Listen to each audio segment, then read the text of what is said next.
Madam కొంతమంది ఏంటంటే చాలా మంది ఇలాంటి మిషన్స్ పైన బ్లౌజెస్ నేర్చుకోవడము ఇంటి దగ్గరే యూట్యూబ్ లో చూసుకొని నేర్చుకున్న వాళ్ళు కూడా ఉంటారు కదా. సగం సగం వచ్చు, సగం సగం రాదు, కంప్లీట్ గా రాని వాళ్ళు ఉంటారు, కొంచెం వచ్చి కొంచెం రాని వాళ్ళు. అలాంటి వాళ్ళకి కూడా మీరు కోచింగ్ ఇస్తారా? అలాంటి వాళ్ళకి కూడా ఇస్తాము. ఇప్పుడు కొంతమంది విలేజ్ లలో ఓన్లీ బ్లౌజే నేర్చుకుంటారు, మనకు బ్లౌజే అవసరం కదా అనేసి. లేదంటే ఒక లంగా జాకెట్, విలేజ్ లో ఏమంటే లంగా జాకెట్, బ్లౌజ్, ఫ్రాక్ పిల్లలవి అలాంటివే నేర్చుకుంటారు. అదే వాళ్ళు సగం వచ్చిన వాళ్ళకైనా నేను మళ్ళీ వాళ్ళకి ఏం కావాలంటే అది నేర్పిస్తాను.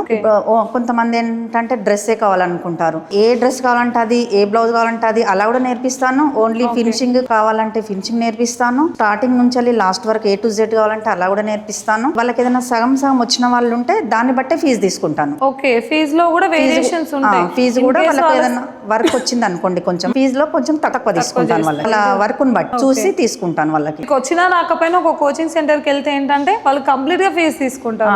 కానీ మీరు ఇక్కడ ఒక మంచి ఆపర్చునిటీ అని చెప్పొచ్చు.